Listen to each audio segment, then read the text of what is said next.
بسم اللہ الرحمن الرحیم۔ رب سے جڑنے کا سفر۔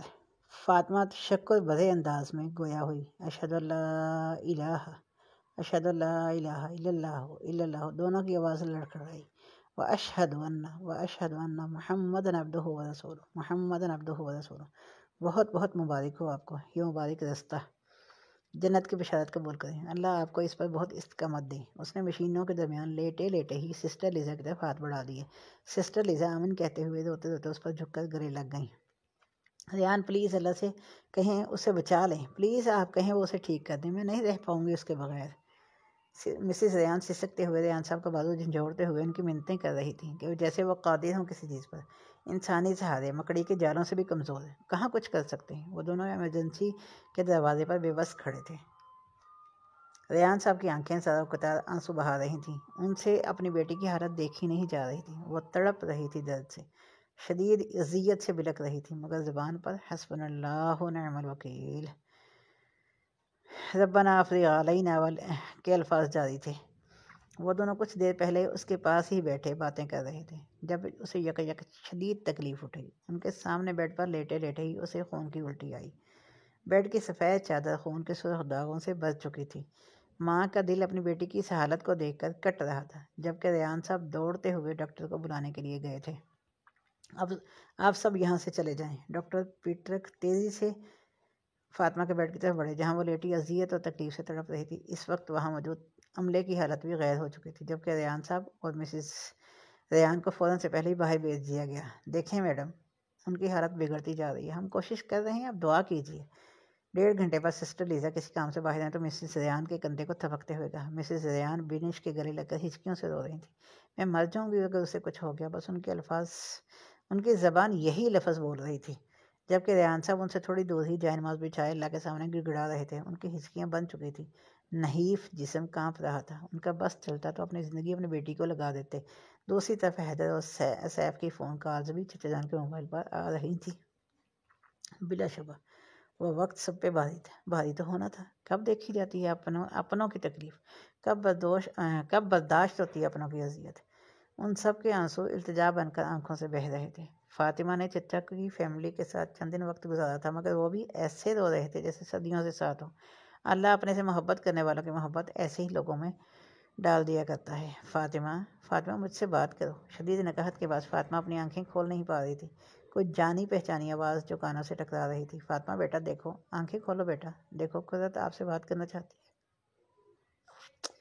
قدرت کا نام سنتے ہی اس نے آنکھیں چندھیا کر کھولنے کی کوشش کی۔ دوسری طرف قدرت العین اپنے آنسو کنٹرول کیے فاطمہ کو ویڈیو کال کے ذریعے دیکھ رہی تھی۔ مسز ریان نے اسے بتایا تھا کہ اس کی حالت پچھلے 2 دن سے کتنی خراب ہے۔ پچھلے 2 دن سے وہ بے ہوش ہے، خون کی الٹیاں، پھر سانس کا کھنچاؤ، کینسر برے طریقے سے پھیلتا جا رہا تھا۔ قدرت العین کو یقین نہیں آ رہا تھا کہ فاطمہ اتنی سیریس کنڈیشن میں، اتنی کمزور۔ پیلا رنگ کیا تھی یہ لڑکی؟ اسے افسوس ہوا اپنی کوتاہی پر، کاش وہ اس سے پہلے ہی بات کر لیتی۔ پلیز آج بات کروا دیں۔ قدرت العین نے دل ہی دل میں فاطمہ کو دیکھتے ہوئے دعا مانگی۔ قدرت فاطمہ 2 دن سے بے ہوش رہی ہے، مگر اس نے کوئی نماز نہیں چھوڑی۔ مسز ریان نے فاطمہ کی حالت دیکھتے ہوئے موبائل اپنی طرف کر لیا۔ کیا مطلب آنٹی؟ اس پر حیرت کے پہاڑ ٹوٹ رہے تھے۔ ہم نے خود اپنی آنکھوں سے دیکھا قدرت، وہ نمازوں کے اوقات پر اشاروں سے نماز پڑھتی رہی ہے۔ ہم سب حیران تھے، سب سے بڑھ کر ڈاکٹرز۔ اللہ اکبر، اللہ پاک اسے بہت سے لوگوں کو اپنی طرف آنے کا ذریعہ بنا دے، آمین۔ مجھے حیرت میں ڈال دیتی ہے یہ لڑکی۔ اس دن سسٹر لیزا بتا رہی تھیں کہ کینسر کی بہت زیادہ تکلیف ہوتی ہے، بعض اوقات تو انہیں بے ہوش ہی کر دیا جاتا ہے، مگر فاطمہ ماشاءاللہ اتنا صبر کر رہی ہے کہ بس ہر لمحہ زبان پر ذکر ہوتا ہے۔ کہتی ہے میری آزمائش ہے، آزمائش میں انسان کا رویہ دیکھا جاتا ہے۔ میں نہیں چاہتی کہ میں اپنے نامہ اعمال میں اللہ کی مشیت کا شکوہ شامل کروں۔ قدرت العین کی آنکھوں میں آنسو تیرنے لگے۔ مسز ریان قدرے مضبوط لہجے میں بتا رہی تھی، شاید اب ذہنی طور پر کسی بھی برے وقت کے لیے تیار تھیں۔ آنٹی میں اس سے بات کرنا چاہتی ہوں۔ قدرت العین نے نم آنکھوں سے کہا، میں اسے اٹھاتی ہوں بیٹا، ہوش تو اسے کل آ گیا تھا، بس ابھی سوئی ہوئی ہے۔ فاطمہ بیٹا دیکھو، آپ سے کون بات کرنا چاہتا ہے؟ مسز ریان نے فاطمہ کو پیار سے اٹھاتے ہوئے کہا۔ کون؟ فاطمہ نے غنودگی میں کہا۔ قدرت ہے بیٹا۔ قدرت کا نام سن کر اس نے بھرپور کوشش سے اپنی آنکھیں کھولی، مسکرا کر سلام دعا کی۔ تمہاری شادی ہو گئی؟ ہاں مبارک ہو، بہت بہت خیر مبارک۔ مسکرا کر قدرت کی سے باتیں کر رہی تھی، جبکہ قدرت العین فاطمہ کی مسکراہٹ اور سے دیکھ رہی تھی۔ بلا شبہ اس کی مسکراہٹ پہلے سے خوبصورت ہو چکی تھی۔ فاطمہ کو مکمل ہوش آ چکا تھا، وہ نہایت فریش لگ رہی تھی۔ کتنی ہی دیر دونوں ایسے ہی باتیں کرتی رہیں کہ یک قرۃ العین کی زبان پھسلی۔ سفیان کی بیوی نے اس سے خلا لے لی ہے۔ سفیان کا نام سنتے ہی فاطمہ کا رنگ لمحے کے لیے بدلا۔ آج تمہاری یہ حالت صرف اس کی وجہ سے ہے؟ اس کے ساتھ بالکل ٹھیک ہوا۔ کسی نے فاطمہ کے اندر سرگوشی کی۔ ایسے ہی تو کہتے ہیں مکافات عمل۔ میری زندگی برباد ہو گئی اس کی وجہ سے۔ اعوذ باللہ من الشیطان الرجیم۔ اس نے جلدی سے تعوذ پڑھا، اللہ آسانی فرمائے اس کے لیے۔ فاطمہ نے قرۃ العین کی طرف دیکھتے ہوئے کہا، جبکہ قرۃ ایک لمحے کے لیے ٹھٹکی مگر پھر سنبھل گئی۔ ہاں، شاید اسی کو کہتے ہیں اللہ کی ذات پر توکل، کہ آپ کے ساتھ جو بھی ہوتا ہے، جس انسان کے ذریعے ہوتا ہے، وہ پہلے ہی لکھا ہوتا ہے، اس کے ذریعے آپ کو سکھانا مقصود ہوتا ہے۔ ہاں، اگر فاطمہ کی زندگی میں یہ حادثہ نہ ہوتا تو کیا وہ آج اللہ کے اتنے قریب ہو پاتی؟ مومن ایسا ہی ہوتا ہے، کوسنے اور لان تان سے دور، ہر ایک کی خیر خواہی چاہنے والا۔ اللہ تمہیں صحت اور ایمان والی زندگی دیں۔ فاطمہ اس کی دعا پر مسکرا کر رہ گئی تھی۔ تم دعا کرنا قرۃ، اللہ تعالیٰ میرے لیے اگلی زندگی آسان کر دے۔ تمہیں ایسے کیوں لگ رہا ہے فاطمہ؟ قرۃ العین نے روحاں سے لہجے میں پوچھا۔ مجھے ایسے اشارے مل رہے ہیں قرۃ، فاطمہ نے نہایت دھیمے انداز میں کہا، کہیں مسز ریان نہ سن لیں۔ کیا مطلب؟ تمہیں یاد ہے میں نے تمہیں کئی ماہ پہلے اپنا ایک خواب سنایا تھا جس میں رسی کے ذریعے اوپر جانے کا ذکر تھا اور ایک چمگادڑ بار بار آ کر مجھ سے ٹکرا جاتی تھی۔ ہاں مجھے یاد ہے، وہ خواب تو مکمل نہیں ہوا تھا۔ اللہ نے مجھے چند اور خواب دکھائے۔ چمگادڑ میری یہ بیماری کا اشارہ تھی قرۃ، جس کے سبب میری زندگی کا خاتمہ ہونا ہے۔ اس کے بعد میری اللہ سے ملاقات ہے۔ اس کی آنکھیں زار و قطار آنسو بہا رہی تھیں۔ قرۃ کو محسوس ہو رہا تھا کہ اس کا سانس پھول رہا ہے، اسے بتانے میں دقت ہو رہی ہے۔ فاطمہ کے کانوں میں لستو بربکم کے الفاظ گونجے، بس تم یہ دعا کرنا کہ میں عافیت کے ساتھ اگلی منزل پر پہنچ جاؤں، میں خوشی اور محبت سے سرشار اس رب کے حضور حاضر ہوں، اس حال میں کہ وہ مجھ سے راضی ہو۔ تم بس یہ دعا کرنا قرۃ۔ قرۃ کی آنکھ سے آنسو چھلک کر نیچے گرا۔ فاطمہ پلیز ایسی مایوسی والی باتیں مت کرو۔ یہ مایوسی تو ہرگز نہیں قرۃ، یہ تو یقین ہے اس وقت پر جو بس آ پہنچا ہے۔ اس کی آواز لڑکھڑانے لگی۔ یک اسے شدید کھانسی آئی، ساتھ ہی اس کے منہ سے خون نکلنا شروع ہو گیا۔ اللہ اکبر! قرۃ فاطمہ کی یہ حالت دیکھ کر ڈر گئی، جبکہ فاطمہ کی طرف ہڑبڑی مچ گئی۔ مسز ریان نے جلدی میں فون بند کر دیا۔ روتے ہوئے فاطمہ کے منہ سے نکلنے والا خون صاف کرنے لگی۔ خون صاف کرنے کے دوران اسے لگا جیسے وہ کچھ بڑبڑا رہی ہو۔ انی مسنی الضر وانت ارحم الراحمین، یہ مجھے بیماری لگ گئی ہے تو رحم کرنے والا ہے، سب سے زیادہ رحم کرنے والا ہے۔ وہ ٹوٹے ہوئے الفاظ میں پھولے سانس کے ساتھ یہ دعا پڑھ رہی تھی، لا الہ الا اللہ۔ اس نے اونچی آواز میں کلمہ پڑھنا شروع کر دیا۔ جیسے جیسے وہ کلمہ پڑھتی جا رہی تھی ویسے ویسے اس کی آنکھیں بند ہوتی جا رہی تھیں، حتیٰ کہ بے ہوش ہو گئی۔ اس کے والدین سے اس کی یہ حالت دیکھی نہیں جا رہی تھی۔ آنکھوں سے آنسو زار قطار بے بسی کی التجا لیے بہہ رہے تھے۔ ڈاکٹرز نے آتے ہی انہیں باہر جانے کا حکم دیا۔ فاطمہ کا چیک اپ کرنے لگے۔ فون بند ہوتے ہی قرۃ جہاں کھڑی تھی روتے ہوئے وہیں سجدے میں گر گئی۔ یا اللہ، یا قادر، یا قدیر، آپ قادر ہیں، آپ قدرت رکھتے ہیں، آپ کون کہہ کے ٹھیک کر سکتے ہیں۔ میرے اللہ، میرے محبت کرنے والے مالک، پلیز رحم کریں، پلیز رحم فرمائیں، پلیز اسے اس اذیت سے نکال دیں، اس کے درد کو راحت میں بدل دیں۔ یقیناً یہ تکلیف اس کے گناہوں کو جھاڑ رہی ہوگی، مگر اللہ اس کا صبر نہ ٹوٹ جائے۔ یا ارحم الراحمین، یا رب ارحمہما، اسے ٹھیک کر دیں۔ وہ سجدے میں گڑ گڑاتے ہوئے روتی جا رہی تھی، سسکتی جا رہی تھی۔ اس کی التجاؤں کی عزیز اب کے حضور اپنی بھیجتی جا رہی تھی۔ کیا واقعی آپ اسے اپنے پاس بلا لیں گے؟ اس بات پر اس کی سسکیاں بلند ہو گئی تھیں۔ دل نہیں تھم رہا تھا۔ کیسی بے بسی تھی کہ اس کے پاس بھی نہیں جا سکتی تھی۔ اس کا جسم کانپ رہا تھا، برے طریقے سے لرز رہا تھا۔ اس نے سجدے سے سر اٹھایا اور کانپتے وجود کو بیڈ کا سہارا دیتے ہوئے کھڑے ہونے کی کوشش کی۔ سامنے قرآن پاک چمک رہا تھا۔ اس نے جلدی سے آگے بڑھ کر اسے اٹھا لیا، سینے سے لگا کر بچوں کی طرح رونے لگی۔ قرآن کھولا، الذین تتوفاہم الملائکۃ طیبین یقولون سلام علیکم ادخلوا الجنۃ بما کنتم تعملون۔ وہ لوگ جن کو فرشتے اس حال میں فوت کرتے ہیں کہ وہ پاک صاف ہوں، تو انہیں کہا جاتا ہے سلامتی ہو تمہارے لیے، سلامتی ہو، جاؤ جنت میں اپنے اعمال کے بدلے۔ اسے لگا اس کا دل پھٹ جائے گا۔ اس نے جلدی سے صفحات پلٹے۔ ما عندکم ینفد وما عند اللہ باق، جو ہمارے پاس ہے، جو تمہارے پاس ہے، جو کچھ ہے سب فانی ہے، جو اللہ کے پاس ہے وہ باقی ہے، اور صبر کرنے والوں کو ہم بھلے اعمال کا بہترین بدلہ ضرور دیں گے۔ فانی، صبر، جزا، اللہ اکبر۔ اس نے پھر سے صفحات پلٹے۔ اولئک الذین یجزون الغرفۃ بما صبروا ویلقون فیہا تحیۃ وسلاما، یہ وہ لوگ ہیں جنہیں ان کے صبر کے بدلے جنت کے بلند بالا خانے دیے جائیں گے، بلند و بالا خانے دیے جائیں گے، جہاں انہیں سلام پہنچایا جائے گا۔ سورہ فرقان۔ سامنے یہ آیت چمک رہی تھی، دل خوف سے گویا دھڑکنا بھول گیا۔ اس نے تیزی سے ڈرتے ہوئے صفحات پلٹے۔ وجزاہم بما صبروا جنۃ وحریرا، اس کے ہاتھ شدید کانپ رہے تھے۔ اس نے جلدی سے قرآن پاک بند کیا اور جائے نماز کی طرف کانپتے قدموں سے لب کی، سسکتے وجود کے ساتھ نوافل کی نیت باندھ لی۔ یا اللہ یا اللہ یا ارحم الراحمین۔ آج جمعہ تھا، سب نماز سے فارغ ہو کر فاطمہ کے پاس تھے۔ اس کی حالت زیادہ خراب ہو چکی تھی، سب کو اندازہ تھا کہ آخری لمحات ہیں۔ سب روتے ہوئے اسے دم توڑتے دیکھ رہے تھے، زندگی کی رونق اس کے رگوں پے سے نکلتی جا رہی تھی۔ کون جانتا تھا اس جان پر کیا گزر رہی ہے۔ اس مرحلے پر تو بے بسی کا اندازہ ہوتا ہے۔ کوئی بھی انسان کتنا ہی محبوب کیوں نہ ہو، کسی کو موت کے چنگل سے نہیں بچا سکتا۔ وہاں اس ہاسپٹل میں بھی موت کے سامنے بے بسی کی وحشت نے ڈیرے جمائے ہوئے تھے۔ وہ کراہ رہی تھی، شدید تکلیف سے اس کی آواز بدل رہی تھی، مگر زبان پر بس یہی تھا، لا الہ الا اللہ لا الہ الا اللہ۔ آنکھیں ڈبڈبائی سی، پیشانی پر پسینہ، نگاہیں کہیں اور ٹھہری ہوئی تھیں۔ ہاں، وہ نورانی مخلوق اس کی حد نگاہ تک بیٹھے ہوئے تھے۔ جہاں تک وہ دیکھتی اس کا دل کہہ رہا تھا چیخ چیخ کر روئے۔ کیا واقعی وہ مرحلہ آ گیا؟ کیا واقعی بس اس دنیا سے ہمیشہ کے لیے چلے جانا تھا؟ کیا اپنے اللہ سے ملاقات؟ یک ان میں سے ایک خوبصورت شکل والی مخلوق مسکراتے ہوئے ہاتھ پھیلاتی بڑھی۔ فاطمہ کا دل زور سے دھڑک رہا تھا، چاہ کر بھی نہیں بول پائی۔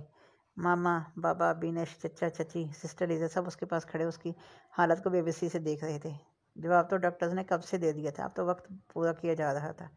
ہر ایک کی آنکھ اشک بار تھی۔ وہاں کھڑا ہر شخص گویا اپنی سانسیں اسے دینے کو تیار تھا، مگر جس کی لکھی ہو وہ کہاں پھر تقدیر بدلی جاتی ہے۔ یا ایتھا النفس المطمئنہ۔ فاطمہ کی آنکھیں یک پھیلتی چلی گئیں۔ کیا واقعی اسے نفس المطمئنہ کا ٹائٹل دیا جا رہا تھا؟ وہ نورانی مخلوق اس کی طرف بڑھتی آ رہی تھی، خوبصورت مسکراہٹ لیے۔ خوشبو کے جھونکے اڑ اڑ کر اسے مسحور کر رہے تھے۔ کیسی خوشبو تھی جس کی مہک فاطمہ کا سارا خوف لے جا رہی تھی۔ ان کے ہاتھ میں سفید چمکتا ہوا کچھ تھا۔ فاطمہ نے بے یقینی کی کیفیت سے دیکھا، کفن۔ اس کا سانس اکھڑنا شروع ہوا۔ یا ایتھا النفس المطمئنہ، یا ایتھا النفس المطمئنہ، دوبارہ سے پکارا گیا۔ اللہ اللہ لا الہ الا اللہ محمد رسول اللہ۔ زبان اٹک رہی تھی، الفاظ لڑکھڑا رہے تھے، مگر ایمان مضبوطی سے دل میں جڑیں گاڑ رہا تھا۔ یا ایتھا النفس المطمئنہ۔ وہ بھرپور مسکراہٹ لیے اس کے قدموں کی طرف بڑھے۔ وہ جیسے کہتے جا یا ایتھا النفس المطمئنہ کہتے جا رہے تھے، فاطمہ کو اپنے اندر سکون، اطمینان اترتا ہوا محسوس ہو رہا تھا۔ وہ آخری لمحات کی وحشت اور جدائی کی اذیت کم ہو رہی تھی۔ یا ایتھا النفس المطمئنہ ارجعی الی ربک راضیۃ مرضیہ۔ نم آنکھیں مسکرا دیں۔ ہاں، فاطمہ سرخرو ٹھہرائی جا رہی تھی۔ اسے دنیا میں ہی اس کے رب کی رضا کی خوشخبری مل گئی تھی۔ فادخلی فی عبادی وادخلی جنتی، اور میری جنت میں داخل ہو جاؤ۔ رب کی طرف سے کامیابی کا معجزہ سنایا جا رہا تھا۔ وہاں موجود ہر بہتی آنکھ نے دنیا سے جدا ہوتے چہرے پر مسکراہٹ دیکھی، زندگی کی حسین ترین مسکراہٹ۔ نفس المطمئنہ کی بشارت نے فاطمہ کے لیے نزا کا عالم آسان کر دیا تھا۔ روح نزاکت سے نکالی جا رہی تھی۔ وہ محسوس کر رہی تھی کہ شدید تکلیف، مگر اس کی روح خوش تھی، بہت خوش۔ شاید کہ آج سے پہلے اتنی خوش نہ کبھی بھی نہیں تھی۔ جدائی کی اذیت محبوب سے ملاقات کی خوشی میں محو ہو چکی تھی۔ جو رب سے ملاقات کا شوق رکھتا ہے، رب بھی اسے ملاقات کا شوق رکھتا ہے۔ محبوب کے قرب کی پیاسی روح کو شوق کا سفر مبارک۔ عرش کے پار اس نیک روح کی آمد کا انتظار کیا جا رہا تھا۔ آسمانوں کے دروازے اس کے لیے کھولے جا رہے تھے۔ لا الہ الا اللہ، اور اللہ کے الفاظ کے ساتھ ہی مسکراہٹ بکھیرتے لبوں نے آخری ہچکی لی۔ عالم نزا کی آخری ہچکی۔ روح کو محبت اور نزاکت سے نکال کر جنتی کفن میں لپیٹا جا رہا تھا۔ وہاں کھڑی ہر نورانی مخلوق آگے بڑھ بڑھ کر اس روح کو چھونا چاہتی تھی۔ ان کی رشک بھری نگاہیں اس جنتی کفن اور جنتی خوشبو میں لپٹی روح کا طواف کر رہی تھیں۔ مقصد تمام ہوا، زندگی کا مرحلہ ختم ہو چکا تھا، اس دھوکے کی دنیا سے آزادی مل چکی تھی۔ وہ نیک روح مٹی کے جسم کو مسکراتا ہوا بے جان چھوڑ کر اپنے نئے ساتھیوں کے ملا آسمان کی طرف رواں تھی۔ فاطمہ، مسز ریان نے چیختے ہوئے اس کے بے جان جسم کو جھنجھوڑا۔ چچی نے آگے بڑھ کر ان کو سہارا دیا۔ پیچھے کھڑی بینش لڑکھڑائی، کرسی پر جا گری۔ سسٹر لیزا سسکیوں کے ساتھ رو رہی تھی۔ آج ایک بہت پیاری ایمان والی بندی ان سب کو چھوڑ کر جا چکی تھی۔ ہر چیز اداس تھی۔ یک بھر آسمان برسنے لگا، گویا وہ بھی رو رہا ہو۔ اخلاص و محبت سے بھرپور نیک اعمال کا اوپر چڑھنے کا ایک سلسلہ رک گیا تھا۔ ریان صاحب نے روتے ہوئے آگے بڑھ کر فاطمہ کی آنکھوں پہ ہاتھ رکھا۔ انا للہ و انا الیہ راجعون، جھک کر اس کی پیشانی چومی۔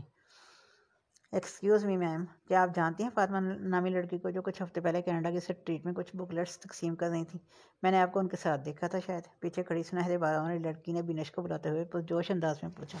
بینش، جو فاطمہ کو اس حال میں دیکھ نہیں پا رہی تھی، کمرے سے باہر آ کر کاریڈور میں کھڑکی کے پاس کھڑی تھی، برستے آسمان کو دیکھ رہی تھی۔ آنے والی لڑکی کو شاید احساس نہ ہو کہ بینش رو رہی ہے۔ اس کے بلانے پر بینش نے اپنا چہرہ اس کی طرف پھیرا۔ اوہ آئی ایم سوری سسٹر، آپ رو رہی ہیں، کیا میں وجہ جان سکتی ہوں؟ وہ اپنا سارا جوش بھول کر غمگین ہو گئی۔ آپ کیوں ملنا چاہ رہی ہیں فاطمہ سے؟ بینش نے پوچھا۔ وہ دراصل بہت مشکل سے مجھے پتہ چلا کہ وہ یہاں ایڈمٹ ہیں۔ اب یقین کریں کئی دن ہو گئے مجھے اسے ڈھونڈتے ہوئے۔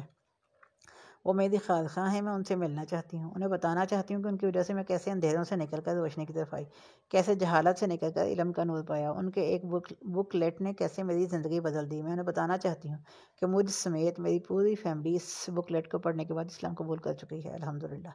وہ میکینکی انداز میں کہے جا رہی تھی، جبکہ بینش ٹکٹکی باندھے اس کی طرف دیکھ رہی تھی۔ تمہیں لگتا ہے اس کا کوئی فائدہ ہوگا؟ اسے یاد آیا اس دن کا منظر جب اس نے فاطمہ سے یہ سوال پوچھا تھا۔ ہاں، میرا رب کسی کے خلوص کو ضائع نہیں کرتا۔ اس کے یقین نے آج ثابت کر دیا تھا کہ واقعی محسنین اور مخلصین کا اجر ضائع نہیں کیا جاتا۔ وہ مر چکی ہے، بینش نے خود کہتے ہوئے کہا۔ وٹ؟ ہاں، ابھی کچھ دیر پہلے اس کی ڈیتھ ہوئی ہے، بینش نے بہت مضبوط لہجے میں کہا۔ یہ سننا ہی تھا۔ پہلے والے لڑکے کی نیلی کانچ کی آنکھیں بھیگنے لگیں۔ وہ بے یقینی سے بینش کے بتائے ہوئے راستے کی طرف دوڑتے ہوئے فاطمہ کی طرف گئی، فاطمہ کے پاس پہنچی۔ اس نے ایک حشاش بشاش مسکراتا چہرہ بیڈ پر لیٹے پایا، گویا وہ سو رہی ہو۔ اس نے آگے بڑھ کر پوچھنا چاہا کہ وہاں کھڑے ہر شخص کی حالت عیاں تھی کہ وہ ہمیشہ کے لیے سو چکی تھی۔ آ جاؤ فاطمہ بیٹا، ماما ویٹ کر رہی ہیں اپنے بیٹے کا۔ زنیشہ مسز ریان کے ساتھ اپنے گھر کے لان میں بیٹھی چائے پی رہی تھی۔ ماما آئی جسٹ کمنگ، ماما بس آ رہی ہوں۔ سال کی فاطمہ توتلی زبان میں دوڑتے ہوئے زنیشہ کی طرف آئی۔ اس نے سر پر دوپٹہ لیا ہوا تھا، ہاتھ میں چھوٹا سا قرآن مضبوطی سے تھامے زنیشہ کی گود میں چڑھ کر بیٹھ گئی۔ ماما ہم کس پرافٹ کی سٹوری سنیں گے؟ آج ہم کس نبی کی کہانی سنیں گے؟ انشاءاللہ حضرت ایوب علیہ السلام کی صبر کی کہانی۔ زنیشہ نے اسے چھوٹے سے قرآن پاک پر نظر جماتے ہوئے کہا۔ ذہن ایک بار پھر 4 سال پہلے ایک صبر کی کہانی کا کردار اپنی بیٹی کی پھپھو پر ٹھہرا۔ کیا ہوا ماما، سنائے نا؟ گود میں بیٹھی ننھی فاطمہ نے زنیشہ کو جھنجھوڑتے ہوئے کہا۔ ہاں سناتی ہوں۔ وہ جیسے یک ماضی سے حال میں آ گئی۔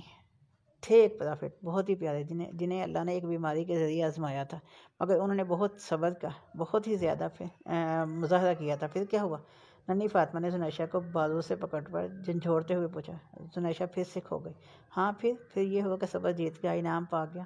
زنیشہ کے ساتھ ساتھ مسز ریان کی آنکھیں بھی نم ہو گئی۔ دونوں کی نظروں کے سامنے فاطمہ کا موت کے وقت مسکراتا چہرہ لہرایا۔ ماما آگے بتائیں نا، اللہ نے کیسے ریوارڈ دیا تھا انہیں؟ ان کا رب ان سے راضی ہو گیا تھا؟ جواب مسز ریان نے کانپتی آواز میں دیا۔ دونوں کے ضبط کا دامن ٹوٹ گیا، آنسو زاروں قطار بہنے لگے۔ ایسے ہی تو ہوتا ہے، صبر کرنے والے رب کی رضا پر رہنے والے انعام پاتے ہیں، دنیا میں بھی آخرت میں بھی۔ رب سے جڑنے کے سفر کا آغاز بظاہر کتنا ہی کٹھن اور اذیت ناک کیوں نہ ہو، مگر اختتام بہت حسین ہوا کرتا ہے۔ رب سے جڑنے کی اس حسین سفر کی حسین ترین منزل رب سے ملاقات ہی ہوتی ہے۔ اس حال میں ملاقات کے بندہ بھی راضی اور رب بھی راضی۔ لا عیش الا عیش الاخرہ، نہیں کوئی زندگی مگر آخرت کی۔ اللہ